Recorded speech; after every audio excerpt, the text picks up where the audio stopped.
ಅದೇ ಈಗಿನ T V ಇದೆ ದೊಡ್ಡ ಪ್ರಾಬ್ಲಮ್ ಆಗಿರೋದು. ಟಿ ವಿ ಇಲ್ಲ, ಮೊಬೈಲು ಸರಿ. ಟಿ ವಿಲಿ ಬರೋ ಧಾರಾವಾಹಿಗಳಲ್ಲಿ ಎಲ್ಲದರಲ್ಲೂ ಒಂದು ನೆಗೆಟಿವ್ ಇದ್ದೇ ಇರುತ್ತೆ.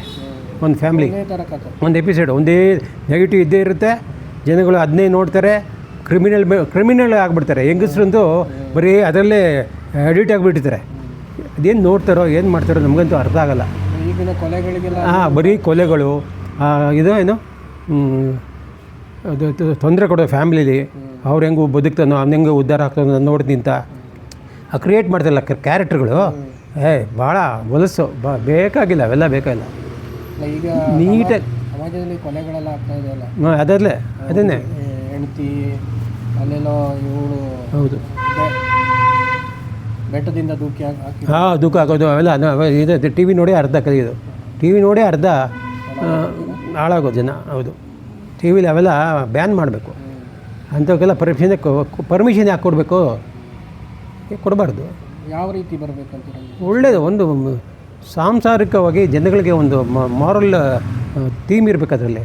ಸುಮ್ಮನೆ ಏನೋ ನಾನು ಮಾಡ್ತೀನಿ ಅಂದ್ಬಿಟ್ಟು ಒಂದು 2-3 ನೆಗೆಟಿವ್ ಕ್ಯಾರೆಕ್ಟ್ರನ್ನ ಇಂಟ್ರಡ್ಯೂಸ್ ಮಾಡಿಬಿಟ್ಟು ಫ್ಯಾಮ್ಲಿಯಲ್ಲಿ ಈ ಅಲೋಲ ಕಲೋಲ ಮೂಡಿಸೋದಲ್ಲ.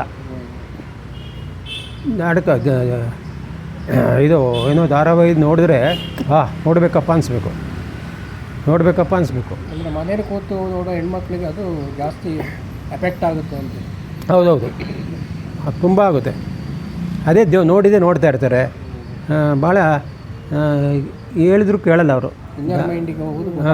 ಹೌದೌದು ಘಟನೆ ಆದಾಗಲೇ ಗೊತ್ತಾಗೋದು. ಎರಡನೇದು ಇಂಪಾರ್ಟೆಂಟ್ ಅಂದರೆ ಸಿನಿಮಾ ಬಿಡಿ, ಟಿ ವಿ ಬಿಡಿ, ಒಂದು ಕಡೆ ಹೋಯ್ತು. ಮನೆಯಲ್ಲಿ ದೊಡ್ಡವರೇ ಆಗಲಿ ಚಿಕ್ಕವರೇ ಆಗಲಿ ಮೊಬೈಲ್ ಕಡಿಮೆ ಮಾಡಬೇಕು. ಈಗ ನಾವು ಹೇಗಿರ್ತೀವೋ ಹಾಗೆ ನಮ್ಮ ಮಕ್ಕಳು ಇರ್ತಾರೆ, ನೋಡಿ ಕಲಿತಾರೆ. ಅದಕ್ಕೇನು ಮಾಡಬೇಕು? ಮೊಬೈಲ್ನ ಕೊಡಲೇಬಾರ್ದು. ಏನು ಬೇಕು ಅವ್ರಿಗೆ ತಿನ್ನಕ್ಕೆ ಉಣ್ಣಕ್ಕೆ ಕೊಟ್ಟು ಓದು ಬರೀ ಅಂದ್ಬಿಟ್ಟು ಅದರಲ್ಲೇ ಮೈಂಡ್ ಮಾಡಬೇಕು. ಸುಮ್ಮನೆ ಲಕ್ಷಾಂತರ ರೂಪಾಯಿ ಕೊಟ್ಟು ಸ್ಕೂಲಿಗೆ ಸೇರಿಸ್ಬಿಟ್ಟು ಅಲ್ಲಿ ಟ್ಯೂಷನ್ ಬೇರೆ ಕಳಿಸ್ತೀರಾ, ಇಲ್ಲಿ ಮನೇಲಿ ಬೇರೆ ಕುಂತ್ಕೊಂಡು ನೀವು ಕಣ್ಣಲ್ಲಿ ಎಣ್ಣೆ ಬಿಟ್ಕೊಂಡು ಅವ್ರಿಗೆ ಹೋಮ್ವರ್ಕ್ ಮಾಡಬೇಕು, ಇದೆಲ್ಲ ಮಾಡಬೇಕು. ಇದು ಸಂಪತ್ತಿಗೆ ಯಾಕೆ ಜೀವನ ಇದು ನಮಗೆ? ಏನು ಮಾಡಬೇಕು? ಮೊಬೈಲ್ ಕೊಡಲೇಬಾರ್ದು. ಎಷ್ಟೋ ಜನ ಮೊಬೈಲು ಚಾರ್ಜ್ ಹಾಕ್ದಾಗೆ ಬಸ್ಟ್ ಆಗಿಬಿಟ್ಟಿದೆ. ಮೊಬೈಲ್ ನೋಡಿ ಇದಾಗ್ಬಿಟ್ಟಿದ್ದಾನೆ. ಏನು ಕೈಯಲ್ಲ. ಒಬ್ಬ ಹುಡುಗ ಒಂದು ನೋಡ್ತಾ ಇದ್ದಾನೆ, ಮೊಬೈಲ್ನ ನೋಡಿದೆ, ಮೈ ತುಂಬ ಕಣ್ಣು ತುಂಬ ಎಲ್ಲ ಕಣ್ಣಲ್ಲೆಲ್ಲ ಇರುವೆಗಳು ಎತ್ಕೊಳ್ಳಿವೆ. ಆಮೇಲೆ ಮೊಬೈಲ್ ನೋಡ್ತಾನೆ ಇದ್ದಾನೆ, ಫುಲ್ಲು ಇರುವೆ ಎತ್ಕೊಂಡಿದ್ದೆ ಅವನಿಗೆ, ಗೊತ್ತಿಲ್ಲ ಅವನಿಗೆ. ಮೊಬೈಲಲ್ಲಿ ಹೋದರೆ ಹಂಗೋಗ್ಬಿಡ್ತಾರೆ. ಮೊಬೈಲ್ ಎಷ್ಟು ಕೆಟ್ಟದಿದೆ ಅಂದರೆ, ಒಂದು ಹೆಂಗಸು ಮೊಬೈಲಲ್ಲಿ ನೋಡಿಕೊಂಡು ಪುಟ್ಟು ಮಗುನ ತೊಗೊಂಡೋಗಿ ಫ್ರಿಡ್ಜಲ್ಲಿ ಹಾಕಿ ಬಾಗಿಲು ಮುಚ್ಚಿಬಿಟ್ಲು. ಸಂಗತಿ ನಡೆದಿದೆ. ತೊಗೊಂಡೋಗಿ ಡಸ್ಟ್ಬಿನ್ಗೆ ಹಾಕಿದರೆ ಮಕ್ಕಳನ್ನ. ಇದಕ್ಕೆ ಬೇಕಾ ಮೊಬೈಲ್? ನಮಗೆ ಬೇಕು, ಎಷ್ಟು ಬೇಕೋ ಅಷ್ಟೇ. ನನಗನ್ಸುತ್ತಪ್ಪ, ಹಿಂದೆ ಐತಲ್ಲ ಫೋನ್ ಕಾಲ್ಸು, ರಾಗಿ ಮುದ್ದೆ ಲ್ಯಾಂಡ್ಲೈನು, ಅದೇ ಬೆಸ್ಟು. ಇದೆಲ್ಲ ಬೇಕಾ? ಭಾಳ ಅಂದರೆ ಈಗ ಅದಕ್ಕೆ ಟೈಮಿಂಗ್ಸ್ ಮಾಡಬೇಕು ಅಂತೀರಾ? ಯಾವುದಿಗೆ? ಮೊಬೈಲಿಗೆ ಟೈಮಿಂಗ್ಸ್ ಎಲ್ಲ. ಏನು ಮಕ್ಕಳಿಗೆ ಏನಕ್ಕೆ ಬೇಕು ಮೊಬೈಲು? ಬೇಡ. ಸ್ಕೂಲೆಲ್ಲ ಹೋಮ್ವರ್ಕ್ ಎಲ್ಲ ಕೊಡ್ತಾರೆ, ಈಗೆಲ್ಲ ಆನ್ಲೈನ್ ಏನು ಮಾಡ್ತಾರಲ್ಲ, ಅದು ಇರಬಾರ್ದು. ಕೋಟ್ಯಾಂತರ ರೂಪಾಯಿ, ಲಕ್ಷಾಂತರ ರೂಪಾಯಿ ತೊಗೊಂಬಿಟ್ಟಿರು ಆನ್ಲೈನು ಮೊಬೈಲ್ಗೆ ಕಳಿಸ್ತೀವಿ, ನೋಡ್ಕೊಂಬರೋರ್ಗಿಂದ್ರೆ ಮಕ್ಕಳು ಅದನ್ನೇ ಬರೀತಾರೆ ಅಂತಾರೆ. ಏನು ನೋಡ್ತೀರ ನೀವು? ಏನು ನೋಡ್ತಾರೋ, ಹ್ಯಾಂಗೆ ಮಾಡ್ತಾರೋ ಅಬ್ಸರ್ವ್ ಮಾಡೋಕ್ಕಾಗಲ್ಲ. ನಾವು ಮುಟ್ಟಾಳರಾಗಿಬಿಡ್ತೀವಿ. ಹುಷಾರಾಗಿರಬೇಕು. ಮೊಬೈಲ್ ವಿಷಯದಲ್ಲಿ ಭಾಳ ಹುಷಾರಾಗಿರಬೇಕು. ಬೇಸಿಕ್ ಸೆಟ್ ಯೂಸ್ ಮಾಡಬೇಕು. ಬೇಸಿಕ್ಸ್ ಹೌದು. ಸುಮ್ಮನೆ ಸುಣ್ಕಾಯಿ ಡಬ್ಬಿ ಅಂತಾರಲ್ಲ, ಸುಮ್ಮನೆ ಫೋನ್ ಮಾಡಬೇಕು ಅಷ್ಟೇ. ಫೋನ್ ಮಾಡಿದ್ರೆ ಮುಗ್ದಿತ್ತು. ಮೊದಲೇ ಪೇಜ್ ಇರ್ತಿಲ್ಲ, ಹಂಗೆ ಮೆಸೇಜ್ ಓನ್ಲಿ ಮೆಸೇಜ್. ಕಾಲ್ ಮಾಡೋಕ್ಕಾಗಲ್ಲ. ಇವಾಗ ಸಣ್ಣ 1,500 ರೂಪಾಯಿ ಮೊಬೈಲ್, 2,000 ರೂಪಾಯಿ ಮೊಬೈಲ್ ಸಾಕು. ಫೋನ್ ಮಾಡಿದ್ವಾ ಇಟ್ಟುವಾ ಅಷ್ಟೇ. ಬೇಕಾದ್ರೆ ಫೋನ್ ಮಾಡ್ತಾರೆ. ಇದು ಏನು ನಮ್ಮ ಈಗ ಇದೆಯಲ್ಲಪ್ಪ, ವಾಟ್ಸಪ್ ಕಾಲ್ ಮಾಡು, ಅವೆಲ್ಲ ಬೇಕಾಗಿರಲಿಲ್ಲ ಅವೆಲ್ಲ. ಅದನ್ನು ಕಂಟ್ರೋಲ್ ಮಾಡೋಕ್ಕೆ ಏನು ಮಾಡ್ಬೋದು? ಕಂಟ್ರೋಲ್ ಮಾಡೋಕ್ಕೆ ಏನು ಮಾಡಬೇಕು ಅಂದರೆ, ನಮ್ಮ ಬುದ್ಧಿ ಇದ್ದರೆ ಕಂಟ್ರೋಲ್ ಮಾಡಿ ನಾವು ಸರಿಯಾಗಿ ಒಳ್ಳೆ ದಾರಿಲಿ ಮಾಡ್ಕೊಂಡು ಹೋಗ್ತೀವಿ. ಇಲ್ಲ ನಾವು ಇಲ್ಲಪ್ಪ ನನ್ನ ವಲಸೆ ತಿಂತೀನಿ ಅಂದರೆ ತಿಂದ್ಕೊಂಡು ಹೋಗಿ ಅಷ್ಟೇ. ಅಂದರೆ ಮೊದಲು ಫಸ್ಟು ದೊಡ್ಡವರು ಬಿಡಬೇಕು. ದೊಡ್ಡವರಿಂದ ಹೇಳಿ ಪಾಪ ಮಕ್ಕಳಿಗೆ ಏನು ಬ್ಲೇಮ್ ಮಾಡಬಾರ್ದು. ನಾವು ಮಾಡೋದೇ ಮಕ್ಕಳು ಮಾಡೋದು. ಒಂದು ಬುನಾದಿ ಹಾಕ್ಕೊಟ್ಟು ಬಿಡಬೇಕು, ಹಿಂಗಿದೆ ಅಂತ. ಹಾಂ, ಮೊಬೈಲ್ ನೋಡ್ಕೊಂಡು ನಾವು ಕುಂತ್ಕೊಂಡ್ಬಿಟ್ರೆ ಮಕ್ಕಳೇನು ಮಾಡ್ತಾರೆ, ಓದ್ತಾರೆ ಅವ್ರ ರೂಮಲ್ಲಿ ಇಲ್ಲ, ಅವರ ಗಮನ ಬೇರೆ ಕಡೆ ಹೋಗುತ್ತೆ. ಭಾಳ ಕಷ್ಟ ಅಲ್ಲ, ಪುಸ್ತಕ ಓದುವಂಗೆ ಮಾಡಬೇಕು. ಹೌದು, ಪುಸ್ತಕ ದೇವಸ್ಥಾನ ಕರ್ಕೊಂಡು ಹೋಗ್ಬೇಕು, ಈ ಥರ ಮಾಡಬೇಕು. ಯೋಗ ಒಂದು ವಾಕು ಹೋಗಿ ಮಾಡಬೇಕು. ಯೋಗ ಬೆಸ್ಟ್ ಅಂದರೆ ಮನೆಯಲ್ಲೇ ಒಂದು 15 ನಿಮಿಷ 4 ಯೋಗ, ಒಂದು ಪ್ರಾಣಾಯಾಮ ಮಾಡಿಕೊಟ್ರೆ ಎಷ್ಟೋ ನೆಮ್ಮದಿಯಾಗ್ಬಿಡ್ತೇವೆ ಅವ್ರಿಗೆ ಮೈಂಡ್ ನೆಮ್ಮದಿ ಆಗುತ್ತೆ. ಆಮೇಲೆ ಸಮಾಜದಲ್ಲಿ ಈ ಥರ ಘಟನೆಗಳು, ಕೊಲೆ ಘಟನೆ ಏನಾಗಲ್ಲ. ಹೌದು ಕಡಿಮೆ ಆಗುತ್ತೆ. ಯೋಗ ಬೆಸ್ಟ್. ಯೋಗ ಲಕ್ಷಾಂತರ ರೂಪಾಯಿ ಉಳಿಯುತ್ತೆ. ಧ್ಯಾನ ಮೆಡಿಟೇಷನ್ ಮಾಡಬೇಕು. ಮೆಡಿಟೇಷನ್ಗೆ ಹೋದ್ರೆ ಸಾಕಲ್ಲ.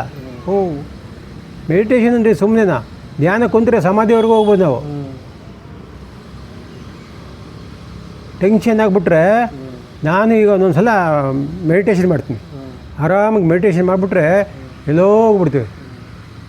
ನನಗೆ ಬ್ಯಾಕ್ ಪೇನ್ ಇದೆ, L2 L5 ಇದೆ. ಸಿಕ್ಕಾಪಟ್ಟೆ ನೋವು ಬಂದಾಗ ಏನು ಮಾಡ್ತೀನಿ ಗೊತ್ತಾ? ಆರಾಮ್ ಕುಂತು ಧ್ಯಾನಕ್ಕೆ ಹೋಗ್ಬಿಡ್ತೀನಿ. ಮೈಂಡ್ ಫ್ರೆಶ್ ಆಗಿಬಿಟ್ರೆ ಆ ನೋವು ಗೊತ್ತೇ ಆಗಲ್ಲ ನಮಗೆ. ಯಾವ ಥರ ಮಾಡ್ತೀರಾ? ಏನಿಲ್ಲ, ಕುತ್ಕೊಳ್ಳಿ ಆರಾಮಾಗಿ. ಡೀಪ್ ಬ್ರೀತ್ ತೊಗೊಳ್ಳಿ 3 ಸಲ. ತೊಗೊಂಡು ಸೈಲೆಂಟಾಗಿ ಆಚೆ ಕಡೆ ನೋಡಿ, ಅಲ್ಲಿ ಗಾಡಿ ಹೋಗ್ತಾಯಿದೆ, ಅದು ಕೇಳಿಸ್ಕೊಳ್ಳಿ. ಹಾಗೆ ಅಲ್ಲಿ ಪಕ್ಷಿಯಿಂದ ಕೂಗುತ್ತೋ ಇದು ಕೇಳಿಸ್ಕೊಳ್ಳಿ. ಎಲ್ಲ ಕೇಳಿಸ್ಕೊಂಡು ಸೈಲೆಂಟಾಗಿ ದೇವ್ರದ್ದು ನೆನೆಸ್ಕೊಂಡು, ಅದೇನು ಆಚೆ ಶಬ್ದ ಇದ್ರೂ ನಮ್ಗೆ ಗೊತ್ತಾಗಲೇಬಾರ್ದು. ಸ್ಟಾರ್ಟಿಂಗ್ ಮಾತ್ರ ಶಬ್ದ ತೊಗೊಬೇಕು ಅಷ್ಟೇ. ತೊಗೊಂಬಿಟ್ಟು ಆಮೇಲೆ ನಾವು ಎಲ್ಲ ಹೋಗ್ಬೇಕು, ಅಲ್ಲಿ ಹೋಗ್ಬಿಡ್ಬೇಕು. ಅಂದರೆ ನಿಮ್ಮ ಇಷ್ಟ ದೇವ್ರನ್ನ ನೆನೆಸ್ಕೊಂಡು ಸೈಲೆಂಟ್ಗೆ ಬ್ರೀತಿಂಗು ಅಷ್ಟೇ ಸಮಾಕ್ ಮಾಡಬೇಕು. ನಿಧಾನವಾಗಿ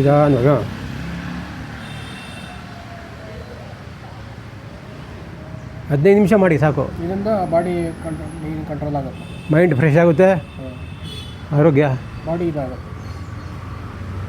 ಅದಕ್ಕೆ ಮುಂಚೆ ಬೇಕಾದ್ರೆ ನೀವು ಸಣ್ಣ ವ್ಯಾಯಾಮ ಮಾಡಿ. ಯೋಗ ಇದೆಯಲ್ಲ ಮಸ್ತಾಗಿದೆ. ವಜ್ರಾಸನ ಮಾಡಿ, ಆಮೇಲೆ ವೃಕ್ಷಾಸನ ಮಾಡಿ. ಸುಮಾರು ಯೋಗದ ಇದೆ. ಆ ಯೋಗದಲ್ಲಿ ಯಾವುದ್ಯಾವ್ದು ಬೇಕೋ ಎಫೆಕ್ಟೇ ಮಾಡಿ. ಸ್ವಲ್ಪ ತರಬೇತಿ ಗೊತ್ತಿದ್ದವ್ರನ್ನ ಹೌದು, ಅದು ಬುಕ್ಸ್ ಎಲ್ಲ ಇದೆ. ಅದಕ್ಕೆಲ್ಲ ಬುಕ್ಸ್ ಎಲ್ಲ ಇದೆಯಲ್ಲ. ಯೋಗನಲ್ಲಿ ನಾನು ರೇಖಿ ಮಾಸ್ಟರನ್ನು. ಹೌದಾ? ಹಿಂಗೆ ರೇಖಿ ಅಂದರೆ? ರೇಖಿ ಅಂದ್ಬಿಟ್ಟು ಒಂದು ಫಾರ್ ಅವೇ ಹೀಲಿಂಗ್ ಅಂತೆ. ನೀವು ಫಾರಿನಲ್ಲಿ ಇದ್ದರೆ ನಿಮ್ಮ ಫೋಟೋ ನೆನೆಸ್ಕೊಂಡು ನೋಡಿಸ್ಕೊಂಡು ಒಂದು ಇದೆ ಪ್ರೇಯರ್ ಮಾಡಿಬಿಟ್ಟು ಯೂನಿವರ್ಸಲ್ ತೊಗೊಳೋದು.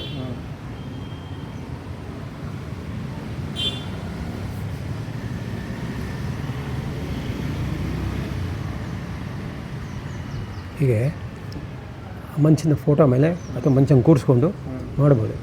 ಈಗ ಮಾಡಿ ಈಗನ್ನೇ ಇಲ್ಲಿ ವೈಬ್ರೇಷನ್ ಬರುತ್ತೆ. ಅಂದರೆ ಫೋಟೋ ಮೇಲೆ ಅಂದರೆ ಬೇರೆಯವರ ಫೋಟೋ ಮೇಲೆ? ಹಾಂ, ಬೇರೆ ಫೋಟೋ ಮೇಲೆ ಬೇರೆಯವರು ಕೂರಿಸ್ಕೊಂಡು ಮಾಡ್ಬೋದು. ಏನು ಪ್ರಾಬ್ಲಮ್ ಇದೆ ಕೇಳ್ಕೊಂಡು ನಾವು ಇದು ಮಾಡೋದು ಅಷ್ಟೇ. ಅದು ಫೋಟೋ ಮೇಲೆ ಮಾಡ್ಬೋದು. ಫೋಟೋದ ಇಟ್ಕೊಂಡು ಮಾಡ್ಬೋದು. ಫೋಟೋ ಇಟ್ಕೊಂಡು ಮಾಡ್ಬೋದು.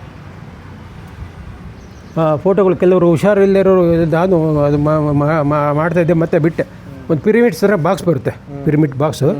ಅದರಲ್ಲಿ ಅನ್ಹೆಲ್ದಿ ಪರ್ಸನ್ಸ್ ಫೋಟೋ ಎಲ್ಲ ಹಾಕ್ಬಿಟ್ಟು ಡೈಲಿ ಸ್ನಾನ ಮಾಡಿ ಇದು ಮಾಡಿದ್ಮೇಲೆ ಪೂಜೆ ಮಾಡಿ ಮಾಡಿದ್ರೆ ಎಷ್ಟೋ ಬೆಟರ್ ಆಗುತ್ತೆ. ಯೋಗ ಅಂದರೆ ಯೋಗನೇ ಅದು. ನಾವು ರೇಖಿ ಕ್ಲಾಸು ಇಲ್ಲೇ ನೋಡಿ, ಇಲ್ಲಿ ಒಂದು ಸ್ಕೂಲ್ ಇತ್ತು, ಇದೆ ಇಲ್ಲ ಅಲ್ಲೇ ಹೋಮ್ ಸೇವಾ ಕೇಂದ್ರ ಅಂತ.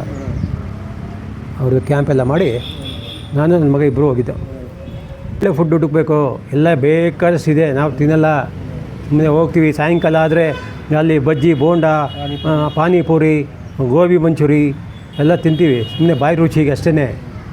ಈಗ ಜನಗಳು 70% ಎಲ್ಲ ಹೋಟ್ಲು ಗೂಡಂಗಡಿಗಳು ಇಟ್ಕೊಂಡ್ಬಿಟ್ಟಿದ್ದಾರೆ. ಆಚೆ ನೋಡಿ 10 ಗಂಟೆ ಆಗೋದು ತಿಂತಾ ಇರ್ತಾರೆ. ಮನೇಲಿ ಏನಿಲ್ಲ, ಒಂದು ಸೌತೆಕಾಯಿ, ಒಂದು ಟೊಮೊಟೊ, ಒಂದು ಇದು ಮೂಲಂಗಿ, ಕಡಿಮೆ ಫುಡ್ ಆದರೆ 2 ಪೀಸು ಗೆಡ್ಡೆಕೋಸು, ಹೂಕೋಸು, ಇದು ಬೀಟ್ರೂಟು, ಏನೋ ಒಂದು ಬೋಲ್ ತಿಂದರೆ ಸಾಕು ಊಟ ಕಡಿಮೆ ಹಿಡಿಯುತ್ತೆ